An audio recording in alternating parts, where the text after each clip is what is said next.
नमस्कार. आवाज येतोय माझा?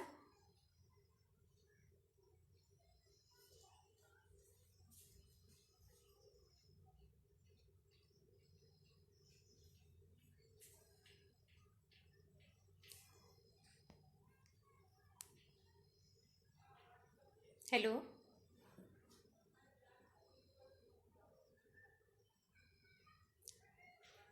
नमस्कार सर्वांना. मी दीपाली सवस्गी, जी प्रशाला शिरसाव, तालुका परांडा, जिल्हा उस्मानाबाद या बालरक्षक महाराष्ट्र पेजवर आपणा सर्वांचे सहर्ष स्वागत करते. महाराष्ट्र राज्याचे आदरणीय शिक्षण मंत्री महोदय, शिक्षण सचिव महोदय, शिक्षण आयुक्त माननीय डॉक्टर विशाल सोळंकी साहेब, संचालक SCRT पुणे माननीय डॉक्टर दिनकर पाटील साहेब, उपसंचालक SCRT पुणे माननीय डॉक्टर कमलादेवी आवटे मॅडम, बालरक्षक चळवळीच्या आधारवड असलेल्या माननीय डॉक्टर शोभा खंदारे मॅडम व माननीय डॉक्टर प्रभाकर क्षीरसागर सर, महाराष्ट्रातील प्रथम बालरक्षक जगदीश कुडे सर, भरत काळे सर, बालरक्षक चळवळीचे धडाडीचे व जीव ओतून काम करणारे विनोद राठोड सर, ही पूर्ण बालरक्षक टीम, या सर्वांना आदरयुक्त नमन करून मी माझ्या बालरक्षक चळवळीतील प्रवास आणि त्यातून अनुभवलेले काही क्षण तुमच्यासमोर मांडण्याचा प्रयत्न करते. जी लोक बदल घडल्यावर बदलतात ती टिकतात, जी लोक बदलाबरोबर बदलतात ती यशस्वी होतात आणि जी लोक बदलासाठी कारणीभूत ठरतात ती नेतृत्व करतात. अशा या शाळाबाह्य मुलांसाठी बालरक्षक चळवळीची संकल्पना व त्यानुसार कार्यवाही करणाऱ्या महाराष्ट्र राज्य शिक्षण विभागाने नेतृत्व करून सर्वांसमोर एक आदर्श ठेवला आहे आणि या चळवळीचाच मी एक खारीचा वाटा म्हणून एक छोटासा भाग आहे. माजी शिक्षण सचिव माननीय नंदकुमार साहेबांनी सुरुवात केलेल्या या बालरक्षक चळवळीचे आपण सर्व अविरतपणे आणि अखंडितपणे सुरू ठेवत आहोत. झडणारी पालवी पुन्हा मोहरावी, सुकलेली फुलंही पुन्हा टवटवीत व्हावी. 100% शिक्षणाचं सार्वत्रिकरण होण्यासाठी प्रत्येक शिक्षकानं बालरक्षक होऊन पुढे यावं. परंतु बालरक्षक म्हणजे काय याची सुरुवात किंवा बालरक्षक म्हणजे काय हे तळागाळापर्यंत अजून पोहोचलेलं नाहीये. तर बालरक्षक म्हणजे काय आपण सांगितलं की हा बाबा आज सेशन आहे, माझं बालरक्षकाबद्दल मी काहीतरी सांगणार आहे, माझे अनुभव सांगणार आहे. तर बरेच जण मला म्हणाले की बालरक्षक म्हणजे काय, बालरक्षक म्हणजे काय, बालकांची रक्षा करणारं कुणी आहे का, तुम्ही असं काही केलंय का, बालरक्षक म्हणजे काय. तर बालरक्षकाची जबाबदारी पेलताना बालरक्षक म्हणजे बालकांचे रक्षण करणारी कुणीतरी व्यक्ती आहे का, नाही. मग नेमकं काय, तर बालरक्षक म्हणजे सूर्यापासून निघणारी अखंड असंख्य अशी किरणं की त्या किरणांच्या प्रकाशामध्ये आपण विद्यार्थ्यांना वेगवेगळ्या प्रकारचं मार्गदर्शन करतो, त्यांना भरपूर असा प्रकाश देतो आणि आपल्या ज्ञानाच्या प्रकाशामध्ये ही जे विद्यार्थी आहेत ते फुलतात, उमलतात. मग आपली जे बालरक्षक चळवळीतले सर्व काही आघाडीचे प्रवर्तक आहेत त्यांनी खूप छान छान विचार मांडले. प्रत्येकाचं काम खूप धडाडीचं आणि काहीतरी त्यांच्यापासून गुण घेण्यासारखं आहे. त्या प्रकारेच माझ्याही आत्तापर्यंतच्या शाळेमध्ये आलेले अनुभव मी तुमच्याशी शेअर करते. तर बघा, शाळाबाह्य मुलांना शाळेत प्रवेश घेणे एवढंच बालरक्षकाचं कार्य आहे का, नाही. तर आपण त्या विद्यार्थ्याला किंवा आपण त्या येणाऱ्या मुलाला, मुलीला, बालकाला त्याला गुणवत्तापूर्ण शिक्षण देऊन तो विद्यार्थी आपल्या शाळेमध्ये टिकून राहिला पाहिजे. टिकून राहिला पाहिजे म्हणजे काय, तर त्याला आपल्या शाळेची, आपल्या शिक्षणाची ओढ लागली पाहिजे आणि त्याच्याच त्या ओढीनं त्याने आपल्या अजून भावंडांना, मित्रांना शाळेमध्ये आणलं पाहिजे. तर बघा, त्यासाठी आपण भरपूर असे उपक्रम योजतो. मग त्या उपक्रम योजनामध्ये शिक्षकाची भूमिकाही फार महत्त्वाची आहे. त्यासाठी त्या शाळेचं जे वातावरण आहे ते वातावरणही फार महत्त्वाचं आहे. पहा, लहान मुलांची टेंडन्सी कशी असते. लहान मुलांच्या टेंडन्सीमध्ये त्यांना पैशाचं आकर्षण असतं का? नाही. त्यांना काय पाहिजे असतं? त्यांना पाहिजे असतं एंटरटेनमेंट, त्यांना पाहिजे असतात खेळ. मग अशा खेळाच्या वातावरणातून किंवा त्यांच्या बालवयातून त्यांना असं बाहेर काम करणं किंवा आपल्या आईसोबत जाणं, शेतात काम करणं किंवा हिंडणं फिरणं, मजुरी करणं असं बरोबर आहे का? ते त्यांना वाटतं का मनापासून? नाही. तर त्यांनाही शिक्षणाची आवड असते, त्यांनाही वाटतं आपण काहीतरी मोठं व्हावं. परंतु काही कारणास्तव ती मुलं शाळाबाह्य म्हणून वंचित राहतात, शिक्षणापासून वंचित राहतात. त्याची कारणं काय आहेत? काही दृष्टीने बघा, कौटुंबिक कलह होतात, घराघरामध्ये आईवडिलांची भांडणं होतात, त्याच्यामुळे मुलांवर फार परिणाम होतो. आणि मुलंही अशी मनामध्ये विचार करून त्यांच्यामध्ये न्यूनगंड निर्माण होतो आणि त्यांना काहीच नकोसं वाटतं, त्यांना शाळाही नकोशी वाटते. दुसरं आपण कारण पाहूया, भावंडांचा सांभाळ.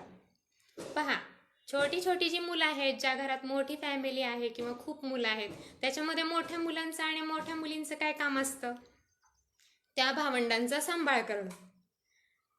त्याच्यानंतरचं कारण पालकांची निरक्षरता. पालकांची निरक्षरता म्हणजे काय? तर पालकांचं जे अज्ञान असतं की हां, आता सगळं डिजिटल युग आहे, डिजिटल युगामध्ये आता आपण जे ऑनलाईन क्लासेस घेतो, काही काही पालकांना झूम ॲप्लिकेशन काय, ऑनलाईन टीचिंग कसं, की हा बाबा व्हॉट्सअपवर मुलांनी केलेलं होमवर्क पण कसा सेंड करायचा हे पण आत्ता लक्षात आलं, बरोबर आहे का? तर अशी जी परिस्थिती असते त्याच्यामध्ये पालकांची निरक्षरता पण ह्याला भोवते, की जेणेकरून मुलं शाळाबाह्य राहतात. काही कुटुंबामध्ये आर्थिक परिस्थिती असते, आर्थिक परिस्थितीला पैशांचा अभाव किंवा पालकांना व्यवसाय नसतो, मजुरी करावी लागते, मग त्याच्यामध्ये तुटपुंजा पगारामध्ये, तुटपुंजा मजुरीमध्ये एवढे मुलांचं काही भागत नाही. त्याच्यामुळं पालक आर्थिक परिस्थितीमुळंही मुलांना शाळाबाह्य म्हणून म्हणजे मुलं शाळाबाह्य राहतात. त्याच प्रकारे अजून एक महत्त्वाची गोष्ट म्हणजे न्यूनगंड. मुलांमध्ये न्यूनगंड जेव्हा निर्माण होतो की नाही बाबा, आपल्याला बाकीच्या मुलांसारखं येत नाहीये, आपण मागे आहोत, या कारणामुळं पण मुलं शाळेत यायला घाबरतात आणि त्यांना शाळा नकोशी वाटते. मग ह्या सगळ्या ज्या तक्रारी आहेत, ही कारणं आहेत, ही दूर करताना एकदम आपण दूर करायची का? नाही. तर त्याचं बालमानसशास्त्र जे आहे ते समजून घेताना त्याला शाळेची ओढ निर्माण करणं हे आपल्या शिक्षकाचं पहिलं कर्तव्य आहे. या शाळाबाह्य मुलांच्या बाबतीत एक रूपरेखा मी आज तुमच्यासमोर मांडणार आहे. पहा, माझी एक शाळा, जेमतेम लोकसंख्या असलेलं गाव. शाळा खूप छान, मुलंही हुशार होती, अगदी प्रश्न विचारले की चटचट उत्तर द्यायची. आणि त्यामध्ये आमची 7वी पर्यंतची शाळा असल्यामुळे तिथे स्कॉलरशिप म्हणा, नवोदय म्हणा, याच्यामध्ये मुलं फार आघाडीवर होती. त्यामध्ये मी शाळा सुटल्यावर जादाचे तास घ्यायचे, ते कुठं? वरांड्यात बसून. आता मी वरांडा हा शब्द भरपूर वेळेस वापरणार आहे. माझं शैक्षणिक सुरुवात जी झालेली आहे नोकरीची ती वरांड्यापासून, आणि आता ही शेवटी लक्षात येईल तुमच्या मी काय सांगण्याचा प्रयत्न करते ते. तर यामध्ये मी तास घ्यायचे ते वरांड्यामध्ये. शाळा सुटली की जी जी मुलं स्कॉलरशिप, नवोदय आणि आणखीन काही अभ्यासू असतील ती दप्तर पाटीपुस्तक घेऊन त्या वरांड्यामध्ये यायची. तर रोज अभ्यास अभ्यास अभ्यास. काही काही वेळेस मुलं कंटाळायची, मुलं म्हणायची मॅडम आज नको अभ्यास, आज आपण आम्हाला गोष्ट सांगा. तर एके दिवशी काय झालं की तास संपला आणि मी गोष्टीला सुरुवात केली. त्यावेळेस मला वाटतंय मी त्या मुलांना हेलन केअरची गोष्ट सांगितली. हेलन केलर, हेलन केअर तुम्हाला सगळ्यांनाच माहिती असेल की तिचा जीवनपट जो आहे बघा, ती मूकबधीर, अंध टोटल होती, तरीही ती एक सुंदर लेखिका झाली. ती जरी दुसऱ्या देशातली असली तरी तिचे आपल्याला गुण घेण्यासारखे आहे. तर हेलन केलरचं व्यक्तिमत्व सांगत असताना मी मी त्या मुलीला त्या ज्या मुली आणि ते मुलं होते त्यांना सांगत असताना अचानक मला मुसमुसण्याचा आवाज आला. कोण असं मुसमुसतंय म्हणून मुलांना विचारलं तर मुलं म्हणली, कोणी नाही मॅडम, सांगा तुम्ही, गोष्ट पूर्ण करा. तर सांगत असताना मी म्हटलं, नाही अरे मुलांना, कोणीतरी रडतंय, कोणीतरी मुसमुसतंय, तुम्ही पहा. तर पाहिलं तर पलीकडे एक मुलगी रडत होती. तर ती मुलगी का रडतीये म्हणून तिला जवळ घेतलं तर पाहिलं तर तिचे डोळे असे एकदम झाकल्यासारखे होते. तर काय झालं ग तुला? तर ती हे करत असताना ती रडायला लागली ढसाढसा आणि म्हटली की मॅडम, तुम्ही फार छान गोष्ट सांगताय, पण ती जी मुलगी जी अंध आहे, की मूकबधीर आहे, तिला ऐकायला येत नाही, तिला बोलायला येत नाही, ती अंध आहे. ती अंध असून इतकी शिकली, इतकी पुढे गेली, तिला बोलता येत नाही, तिला वाचता येत नाही, लिहिता येत नाही, तिला ऐकता येत नाही, ती कशी गेली एवढी पुढं? सगळ्या मुलांनी मला सांगितलं, मॅडम मॅडम असं असं करून, मॅडम मॅडम त्या मुलीला पण दिसत नाही हो. मग ती मुलगी अजूनच मोठ्याने रडायला लागली. म्हटली, मॅडम मला सुद्धा शिकायचं आहे, तिला ऐकायला येत नाही, तिला बोलता येत नाही, तरी पण ती इतक्या वरच्या लेवलला गेली, तरी ती इतकं तिने छान उत्कृष्ट कार्य केलं, मला हे शिकायचं मॅडम, म्हणून ती मोठ्यानं तिने टाहो पसरलं. फार वाईट वाटलं, मनात धस झालं की एका मुलीची ओढ आहे, अंध आहे, अंध असून तिला शाळेत यायचंय. मी म्हटलं, तू शाळेत नव्हती का? म्हटली, मी उस्मानाबादला होते, पण एवढ्या लांबवर मला आई पप्पा ठेवत नाहीत मॅडम, मला तुमच्या शाळेत यायचं. असं म्हटल्याबरोबर आम्ही सगळी त्या मुलांची टोळी त्या मुलीच्या घरी गेलो. त्या मुलीला एक छोटा भाऊ होता, तो पण क्लासला असायचा, परंतु ती मुलगी उस्मानाबादला असल्यामुळे आमच्या जास्त संपर्कात नसायची. परंतु तिला तिथून काढून बरेच दिवस झालेले आणि ती घराच्या बाहेर न पडल्यामुळं आम्हाला तिथपर्यंत जावं लागलं. नंतर गेले, अर्धवट तुटलेलं बांधकाम, भांडी घासणारी आई, समोरच वडील गवंडी काम करतायत. अनु होतं तिचं नाव, अनुगिरी. त्या अनुनी हाताला धरून, माया बघा कशी असते, थोडंसं जवळ घेतलं की मुलांना किती आपल्याशा वाटतात मॅडम. हाताला धरलं, तिच्या घरापर्यंत गेलो. आईने लगेच हात धुतले, बसायला बसकर दिलं. मॅडम बसा, मॅडम बसा, आमच्या छोट्याच्या तुम्ही मॅडम ना? मी म्हटलं, नाही, आजपासून तुमच्या अनुचीही मी मॅडम आहे, तुमच्या अनुला उद्यापासून आमच्या शाळेत घाला. त्याबरोबर त्या आईच्या डोळ्यात टचकन पाणी आलं. म्हटलं, मॅडम आम्हीच म्हणणार होतो, पण ह्या तुमच्या रेग्युलरच्या शाळेमध्ये, ह्या तुमच्या जिल्हा परिषदच्या शाळेमध्ये सगळी मुलं नॉर्मल आहेत, आमच्या अनुला मात्र अजिबात दिसत नाही, ती अंध मुलगी तुमच्या शाळेमध्ये कशी राहणार? या कारणामुळे आम्ही आत्तापर्यंत तिला उस्मानाबादला ठेवली. पण तुम्ही म्हणताय ना मॅडम, ती सारखी आल्यावर लपून छपून सगळं ऐकते, त्याचा अभ्यास करते आणि येऊन मला म्हणते, दादाच्या मॅडम खूप छान आहेत, खूप छान शिकवतात, मलाही त्या शाळेत जायचं, पण आम्हीच दुर्लक्ष केलं. म्हटलं, उद्यापासून अनु आली पाहिजे. झालं, दुसऱ्या दिवशीपासून अनु शाळेत यायला लागली. असेच 7-8 दिवस गेले. त्याच्यानंतर मी इंग्लिशचा टॉपिक शिकवायला घेतलं. इंग्लिशचा टॉपिक शिकवत असताना म्हटलं, मुलांनो चला, आपलं कोणतं पेज चाललं आहे पहा, कोणत्या पेजवरचा कोणता टॉपिक चालला आहे. तर सगळ्या वर्गात भीषण शांतता. फक्त एका कोपऱ्यातून आवाज आला, मॅडम आपलं पेज नंबर 29 वरचा दुसरा पॅराग्राफ चाललाय. मी म्हटलं, कोणी सांगितलं रे? तर अनु म्हणाली, मॅडम मी सांगितलं.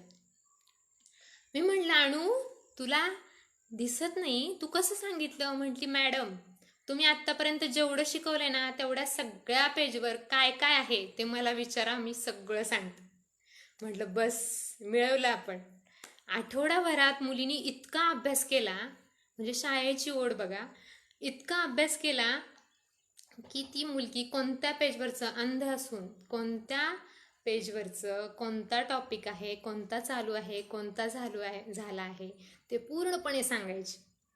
असंच करता करता दुसऱ्या आठवड्यामध्ये अणूचे 30-10 300 पाडेपाठ झाले.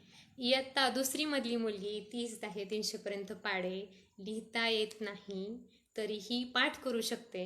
म्हणजे तिची बुद्धिमत्ता बघा, देव पण कशी देणगी देतो एखाद्याला.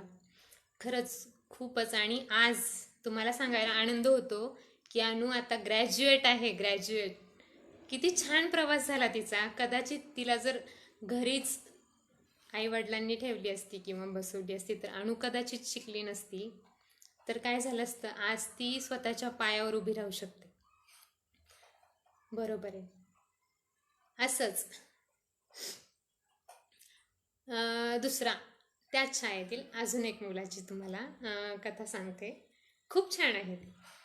किरण त्याचं नाव, सरपंचांचा मुलगा. असा डॅशिंग होता.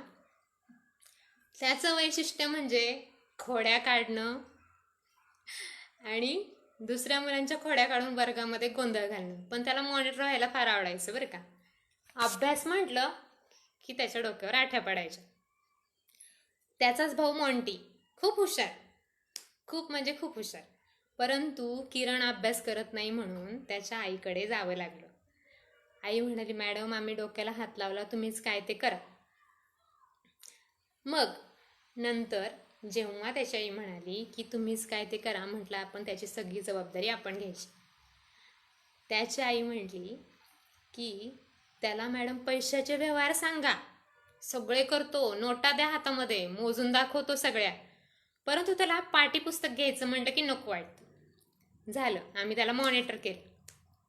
त्याने शिकवायचे पैशाचे व्यवहार मुलांना, गणिती क्रिया मुलांना शिकवायच्या आणि मुलांनी त्याला इतर गोष्टी शिकवायच्या. तर हा म्हणता गावामध्ये बातमी पसरली. सगळेजण म्हणायला लागले 6वी-7वीच्या मुलांना इंग्लिशला प्रॉब्लेम येतो आणि मॅडमच्या वर्गातली मुलं इंग्लिशमधून परिपाठाला बोलतात. कसं काय, ही गोष्ट शक्य आहे का?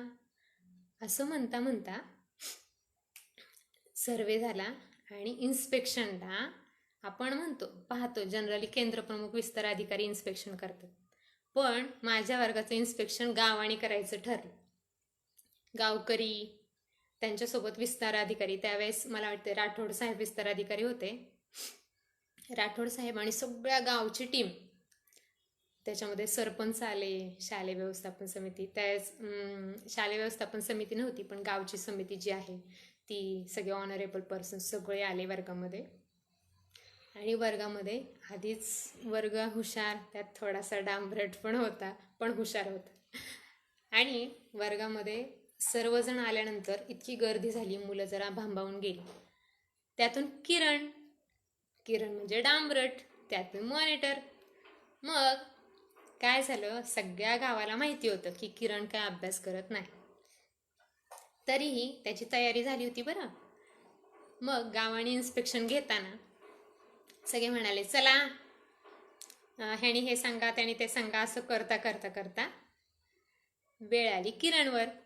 सगळे म्हणाले किरण उभा राहा. असं म्हटल्याबरोबर किरण उभा राहिला आणि म्हटले फळ्याकडे ये किरण. किरणने खडू हातात घेतला. किरण फळ्याकडे आले. किरण फळ्याकडे आल्यानंतर तो म्हणला काय लिहू? ते म्हणाले तुझं नाव लिही, तेवढंच बस झालं. मग तो म्हणाला इंग्लिशमधून लिहू का मराठीतून लिहू? असं म्हणल्यानंतर सगळ्या वर्गात हास्य कल्लोळ झाला. किरणनं स्वतःचं नाव मराठीतून आणि इंग्लिशमधून दोन्ही ह्याच्यात लिहिलं. दुसरीचा मुलगा दोन्हीही लिपीमध्ये लिहितो. याच्यातूनच सगळ्यांना, गावकऱ्यांना इतकं समाधान वाटतं. आणि मेन म्हणजे ज्या मुलाला आई कंटाळली होती, वडील कंटाळले होते, त्याच्यातून आपण शालेय काहीतरी उपक्रम करून मुलांना बोलकं करतो, त्यांच्याशी आपलेपणाशी वागणूक देऊन मुलांना आपलंसं करून जे शिकवतो ना, त्याच्यातून थोड्याफार टॅक्ट येतात की ती मुलं प्रवाहात येतात, शिक्षणाच्या प्रवाहात येतात, पुढे येतात. आता मला सांगायला आनंद होतो, ह्या अणूसारखाच तो किरण आता बागायतदार झालाय. 1 नंबरचा त्या गावात प्रगतशील शेतकरी झाला, व्यावसायिक झाला. याच्यात मला फार समाधान वाटतं. आणि मेन म्हणजे मुलांचं बघा, बाल मानसशास्त्र जाणून घेणं फार महत्त्वाचं आहे. सगळी मुलं एकाच हातोटीमध्ये, एकाच साच्यामध्ये ओढली जात नाही. काही मुलांना रागून कळतं, काही मुलांना गोडीत कळतं, काही मुलांना सिन्सिअरली कळतं, काही मुलांना नियम सांगून कळतं. मग आपण त्यांना ओढून ताणून शाळेच्या प्रवाहात आणू शकत नाही, किंवा बळच बस रे माझ्या वर्गामध्ये, किंवा बळच बस ह्याच्या सोबत असं म्हणू शकत नाही. जेव्हा त्या मुलांना खरंच ओढ लागते तेव्हा ती मुलं शाळेमध्ये बसतात. आणि आता हे झालं शाळाबाह्य मुलांचं.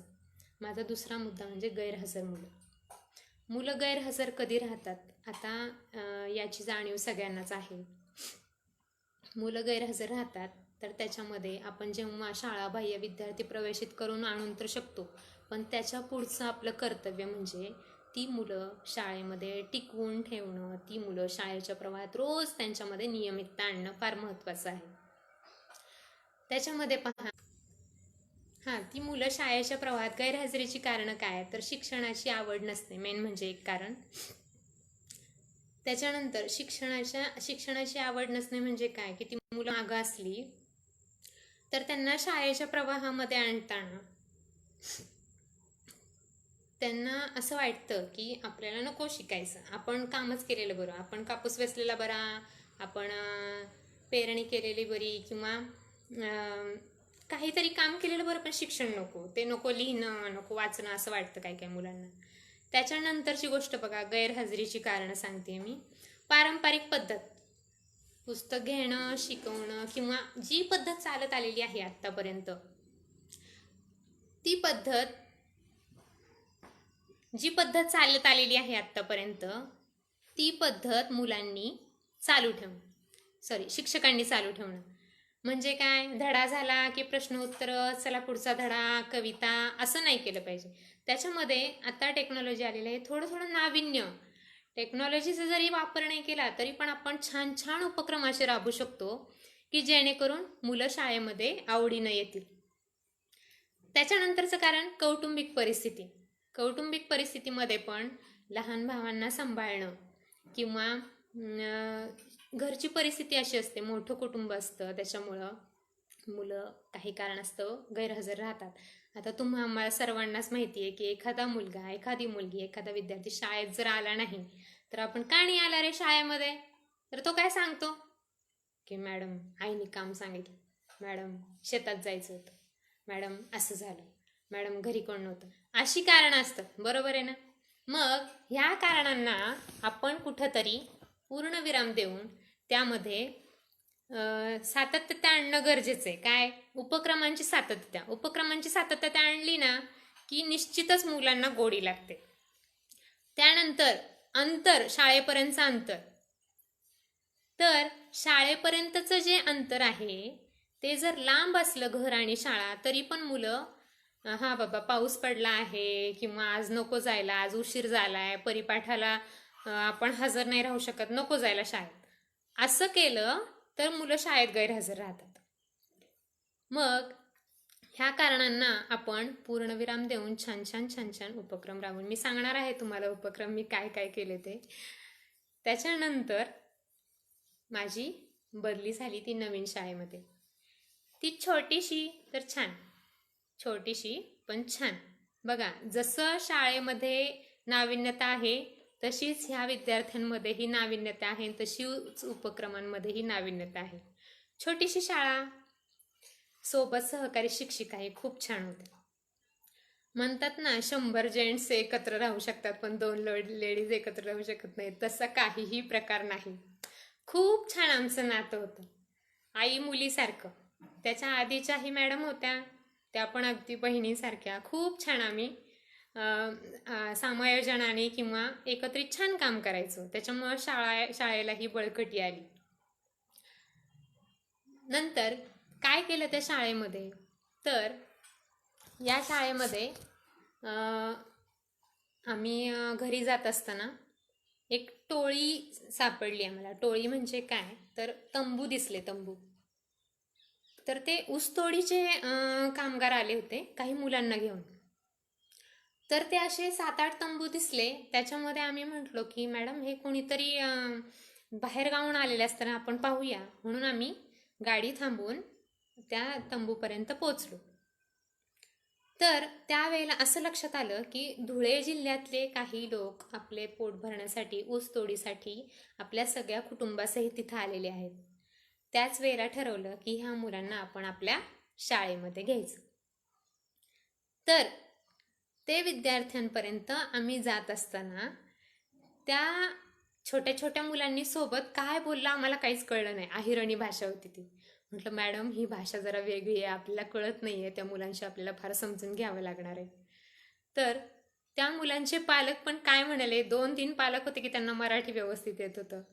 ते म्हणाले मॅडम आम्ही इथं पोट भरण्यासाठी आलेलो आहोत, पण आम्हाला मुलांना शाळेत नाही ठेवता येणार, आम्हाला ह्या ऊसतोडीच्याच कामामध्ये मुलांना न्यावं लागेल. म्हटलं तुम्ही ती सगळी जबाबदारी आमच्यावर सोपवा. आम्ही त्यांना मराठी, जरी शाळा सेमीची असली तरी आम्ही त्यांना त्याच मीडियममध्ये शिकू, दोन्ही मीडियममध्ये शिकू, तुम्ही त्याची काळजी करू नका. त्या मुलांना 12 मुलं होती ती, त्याच्यातल्या 7 मुलांना आम्ही प्रवेश दिला, बाकीची मुलं मोठी होती. ती मुलं आम्ही हजेरी पटावर घेतली. त्याच वेळेस पहिले 2-3 दिवस काय झालं, ती मुलं यायची, खिडकीतून डोकवायची, जायची, यायची, दरवाजातून डोकवायची, पळायची. म्हटलं बाबा हे असं काय चाललंय. मॅडमला म्हटलं ही मुलं काय रमत नाही आहेत आपल्या शाळेमध्ये. असं करून आम्ही परत गेलो त्यांच्या घरी, परत त्या मुलांना घेऊन आलो. म्हटलं काय रे आपण छान छान आज रंगकाम करणार आहे. त्यावेळेस ज्ञानरचनावादाचं, कुमठेपेठचं फार प्रस्त होतं. आम्ही खूप त्याच्यामधून काय काय काय काय शाळेमध्ये करायचं ठरवलं होतं. तर आम्ही म्हटलं चला आपण रंगरंगोटी करूया शाळेमध्ये, आपण शिकवायचं नाही आज. तर ती मुलं एकदम आनंदाने आली. ती मुलं म्हटली चला चला मॅडम आज काहीतरी वेगळं करणार आहे. तर शाळेमध्ये आम्ही छान छान छान छान रंगरंगोटी केलेली. त्याच वेळेस ते मुलगा म्हणला मॅडम मला पण. म्हटलं घे तू काय काढतो. तर त्याची चित्रकला इतकी सुंदर होती, त्याने एक सुंदर अशी रेल्वे काढली, अजूनही ती शाळेमध्ये आहे. इतकी सुंदर रेल्वे त्यांनी काढली. म्हटलं काय रे बाळा ही रेल्वे का बरं काढली. म्हटलं मॅडम ह्याच्यात 1-2 लिहायचे, आम्ही उद्यापासून खडोनी ह्याच्यामध्ये 1-2 लिहितो. म्हटलं किती त्यांचं बुद्धिमत्ता किती छान आहे बघा.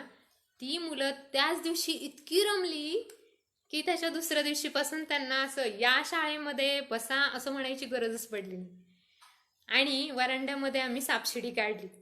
रिकाम्या वेळेमध्ये ती सापशिडी खेळायची मधल्या सुट्टीमध्ये. वर्गामध्ये ज्ञानरचनावादी सगळं तयार केलं. आणि 4 महिन्यानंतर ती जेव्हा मुलं जायची वेळ आली तेव्हा नको ना मॅडम असं म्हणून त्या अहिरणी भाषेमध्ये रडायला लागली. त्या मॅडम म्हटल्या आपण त्यांना काय, त्यांचं कुटुंब तिकडं जाणार असल्यामुळे आपण काय त्यांना थांबवू शकत नाही, परंतु आपण त्यांना इतका जीव लावला आणि त्यांनी ते लक्षात ठेवलं आणि असाच अभ्यास पुढं करारे मुलांनो, त्यांनी पुढं केला हेच खूप आहे आपल्यासाठी. त्या मुलांना आम्हालाही सोडवत नव्हतं आणि त्या मुलांनाही शाळा सोडवत नव्हती. खरंच खूप आम्ही एक जीवानं छान राहायचो. ती मुलं गेली. काही दिवसांनी बघा इंग्लिश मिडियमला बरेच ॲडमिशन चालले शेजारच्या गावातले.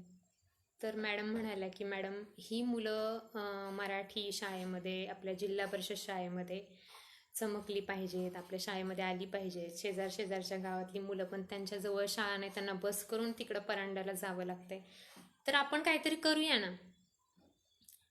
म्हटलं करूया मॅडम. आपण काय करू, 15 ऑगस्टला एक अनाऊन्समेंट करूया. 15 ऑगस्टला माईकवर मी अनाऊन्समेंट केली. म्हटलं पुढच्या झेंडावंदनपर्यंत ह्या पहिलीच्या मुलांना इंग्लिश आणि मराठी दोन्ही पुस्तकं, दोन्ही बाराखडी वाचता येतील ह्याची मी तुम्हाला हमी देते.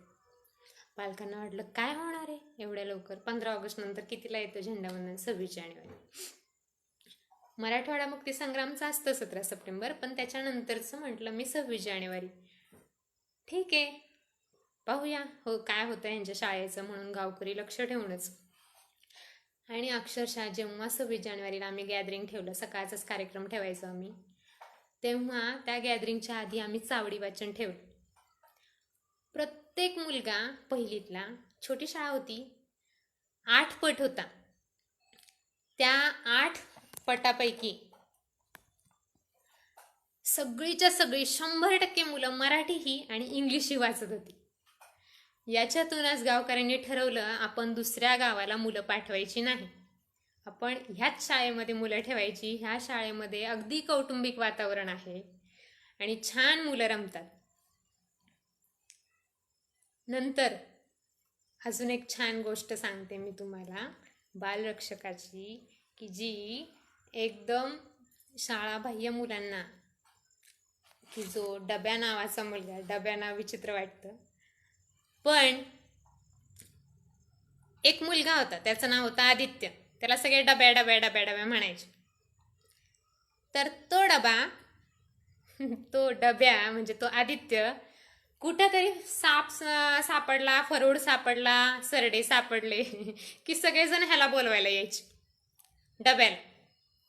सगळे म्हणायचे की चल डब्या, चल इथं साप सापडलाय, इथं फरोड सापडलाय, चल पकडायला.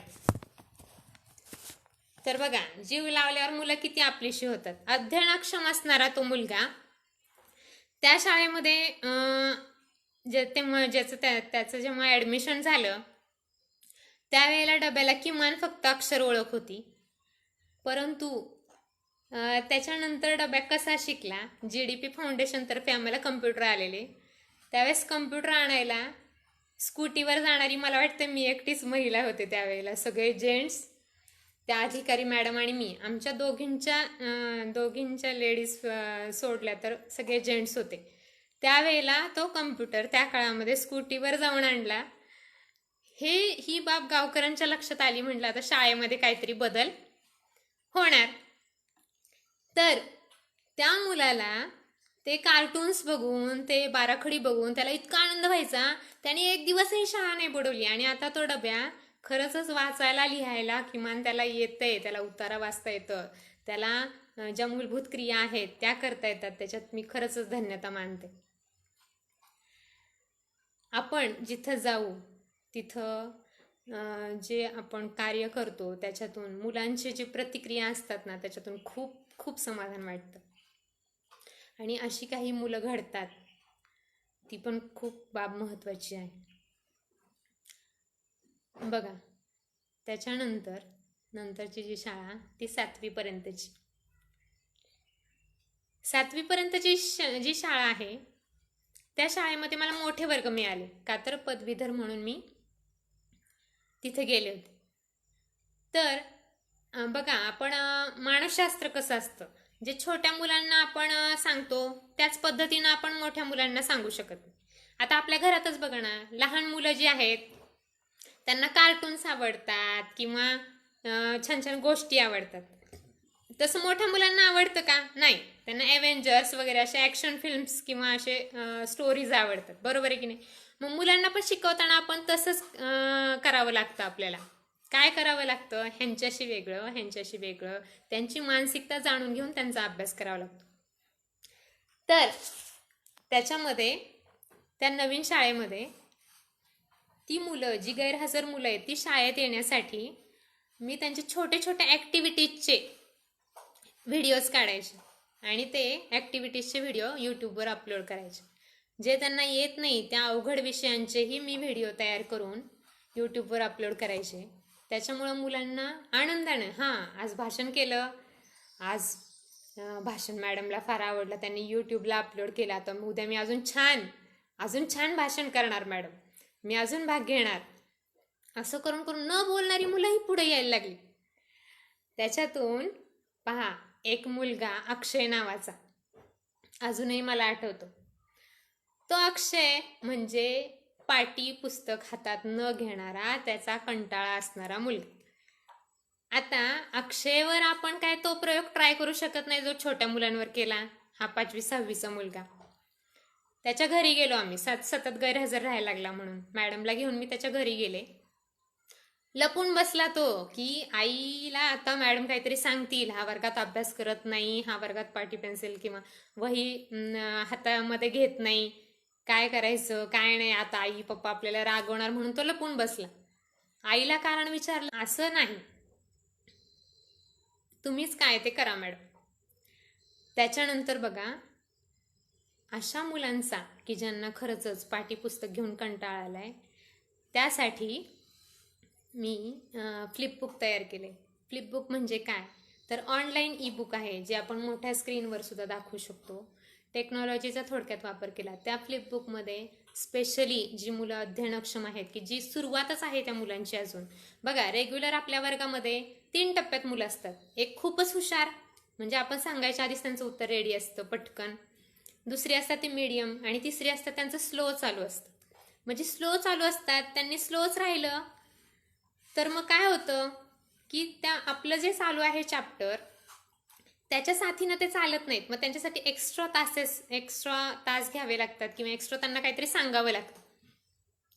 अशा वेळेला त्या फ्लिपबुकची आत्तापर्यंत महाराष्ट्रातलं पहिलं फ्लिपबुक तयार केलं होतं मी, ते टेक्नॉलॉजीचं, आणि हे मुलांसाठीचं पहिलं फ्लिपबुक मिशन PSM आणि मिशन PSM मराठी आणि मिशन PSM गणित. या फ्लिपबुकच्या आधारे बघा, त्याच्यामध्ये छोटे छोटे गेम्स आहेत की बाराखडी कशी शिकायची, उतारा वाचन कसा शिकायचा, उतारा कसा वाचायचा, शब्द कसे वाचायचे, जोड्या जुळवा, पक्ष्यांची नावं अशी वगैरे वगैरे. तर काय झालं बघा, मी म्हटलं अक्षय उद्या आपल्याला गेम खेळायची, उद्या ये शाळेमध्ये, मोबाईलवर गेम खेळायची आहे. मग अक्षय आला. गेम खेळायची म्हणल्यावर मोबाईलमध्ये घेणार मॅडम. मग त्याला म्हटलं मधल्या सुट्टीमध्ये, हे बघा अक्षय, आपल्याला ह्याच्यावर गेम खेळायला गेम आवडतात ना, हे बघ हे शब्द तू लिहून पूर्ण कर. असं करत करत त्याच्यामध्ये इतकी ती गोडी निर्माण झाली आणि त्याला त्या मोबाईलकडून वही पेनकडं वळवलं.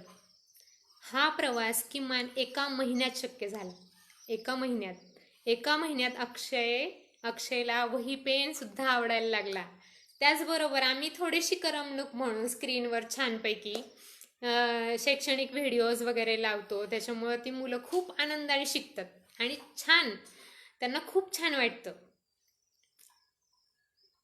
तर बघा, मुलांचं जे समाधान असतं त्या कामामध्ये विद्यार्थ्यांचं जे कल्याण असतं त्याचे आशीर्वाद आपल्याला FD म्हणून राहत असतात. आयुष्यात आपल्याला आठवणीमध्ये ते चिरकाल स्मरणामध्ये आपले राहत असतात. यावरच आपले माननीय शिक्षणाधिकारी माध्यमिकचे लातूरचे आहेत सध्या, ते उकेरडे साहेबांचं सुद्धा त्याच्यामध्ये मनोगत आलं की त्यावेळी जी पहिली शाळा डिजिटल आहे ती हीच आहे मॅडम. त्याच्यामध्ये पहिला लॅपटॉप पण ह्या शाळेला मिळाला, पहिलं फ्लिपबुक पण ह्या शाळेमध्ये तयार झालं आणि पहिली फ्लिपबुक बनवणारी शिक्षिकाही ह्याच शाळेमध्ये सध्या कार्यरत आहे. त्याचा प्रयोगही ह्या शाळेतल्या विद्यार्थ्यावर झाला. ही खूप अभिमानास्पद गोष्ट आहे. याचं कौतुक म्हणून नाही, पण तो अक्षय शिकला त्यातच माझं खूप समाधान आहे. ह्याचाच वापर, ह्या फ्लिपबुकचा वापर आपल्या महाराष्ट्रातल्या बऱ्याच पालकांना, बऱ्याच शिक्षकांनाही झाला की जेणेकरून वेगवेगळ्या गेम्समधून मुलं उगाचच मोबाईलमध्ये गेम्स खेळण्यापेक्षा त्यांना ह्या शैक्षणिक गेम्स जर आपण पुरवल्या तर मुलं नक्कीच त्याच्यामधून वही पुस्तकाकडे वळू शकतील.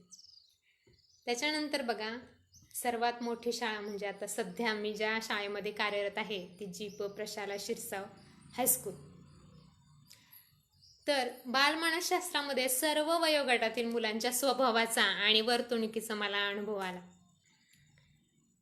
त्याप्रमाणे जो वर्ग मिळाला तो वर्ग बघा, त्या शाळेमध्ये मस्तीखोर आणि थोडक्यात मुली होत्या फार शांत आणि मुलं होते मस्तीखोर.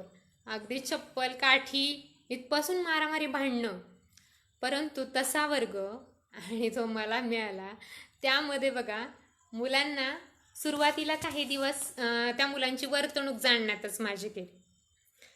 त्याच्यानंतर जी मुलं तशी होती त्या मुलांमध्ये आपण त्यांच्या मानसशास्त्रानुसार जर त्यांना उपक्रम्स घेतले. बघा, आता काही मुलांना अभ्यास करायला, काहींना ऑनलाईन आवडतं, काहींना ऑफलाईन आवडतं. तर आम्ही काय करायचो, पूर्ण सगळ्यांनी ग्राउंडमध्ये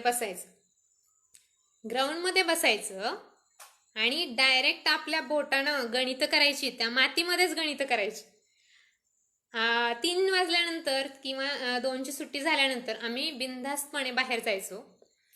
बघा, सायन्सचे सेमीचे वर्ड्स आहेत, मॅथ्सचे जे वर्ड्स आहेत ते वर्ड्स आम्ही पाटीवर जसं लिहितात तसं त्या वाळूमध्ये, त्या मातीमध्ये लिहून मुलांचे अगदी तोंडपाठ झाले होते. इतकी सुंदर शाळा त्यांना कशी बरं सोडावी वाटेल. अशी जी मुलं आहेत ती मुलं खूप छान घडली. आता बघा, वेगवेगळे उपक्रम जे आपण करतो, प्रोजेक्ट्स वगैरे, त्याच्यामध्ये पण तिथं पण एक शाळाबाह्य मुलांची आपण समस्या म्हणतो, त्याच्यातून पण एक मुलगा होता जो रोहन नावाचा. एके दिवशी तो रोहन रडायला लागला. खूप शांत मुलगा, पण का रडतोय म्हणून सगळा वर्ग त्याच्यापाशी जमा झाला. सांगायलाच तयार नाही रोहन. मग शेवटी सगळी मुलं जाऊ दिली आणि म्हटलं, रोहन काय झालंय नेमकं, काही तू आजारी आहेस का, काही तुझं दुखतंय का, काही घरी प्रॉब्लेम झालाय का? तर रोहन म्हणला, नाही मॅडम. असं म्हणून रोहन निघून गेला. त्याने काहीच सांगितलं नाही. नंतर हुरहुर लागून राहिली, काय झालं, का बरं रोहन रडत असेल. काही दिवसांनी रोहन शाळेत आलाच नाही. मग रोहन शाळेत का आला नाही म्हणून आम्ही त्याच्या घरी फोन केले. ते फोन नंबर सुद्धा आपल्याकडे नव्हता, त्यांनी बदलल्यामुळं ह्याला त्याला विचारून आम्ही ते फोन नंबर मिळवले. फोन केला असताना त्यांचा आवाज येत नव्हता, फोन कट झाला. त्या दिवशी मी म्हटलं मॅडमला, चला मॅडम आपण रोहनच्या घरी जाऊया. रोहनच्या घरी गेलो तर घराला कुलूप.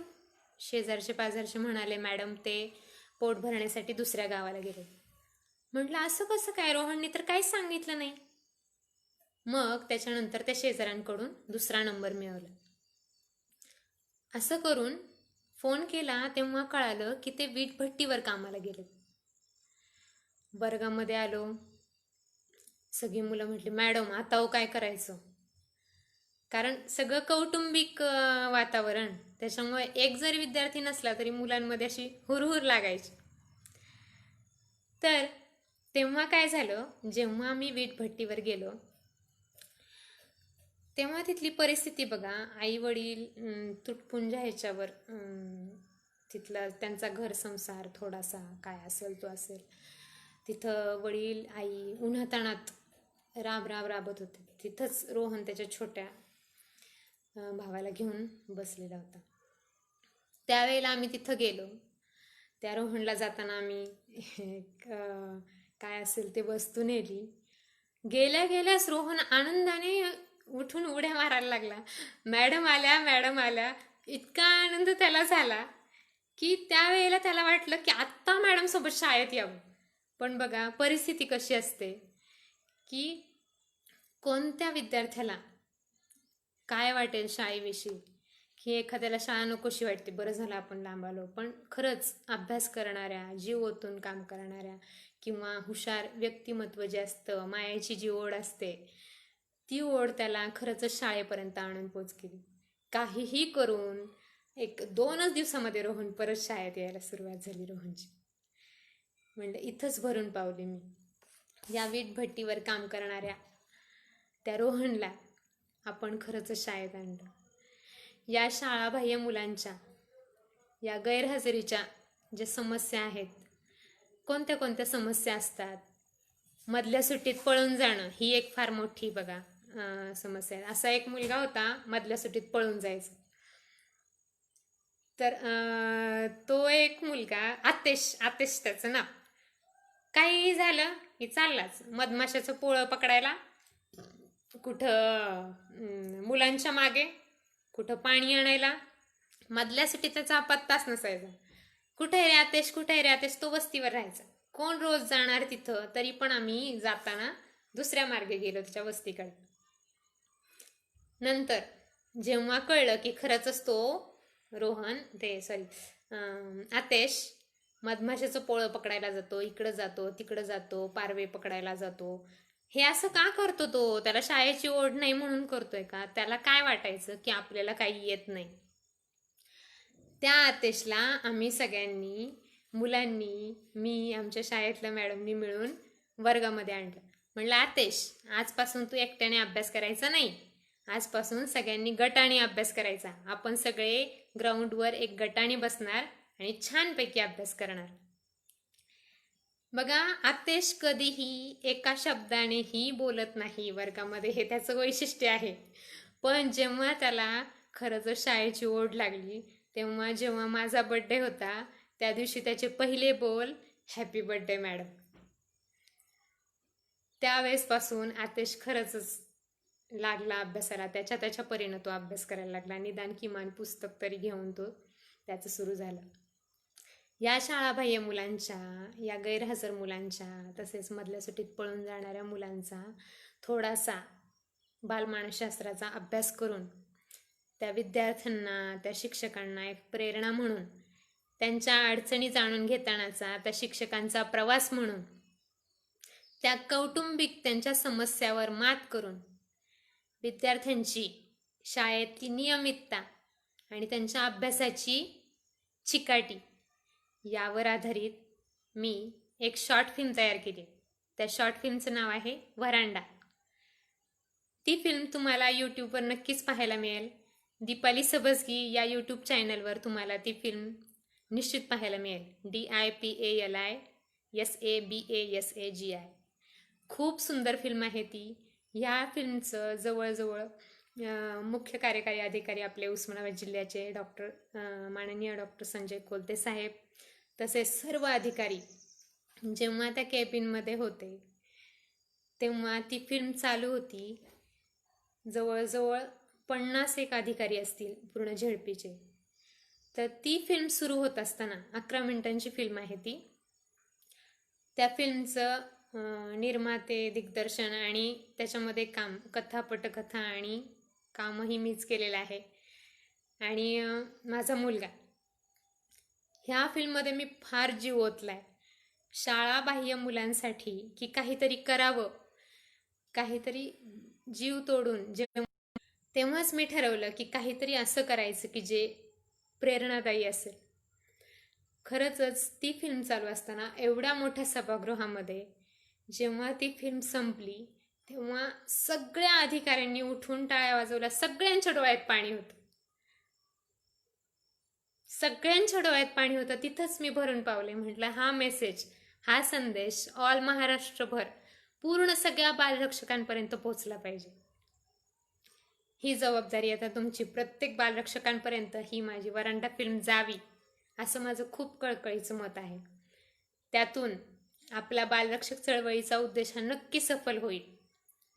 त्या फिल्ममध्ये एका छोट्या मुलाची धडपड की जी शिक्षकाला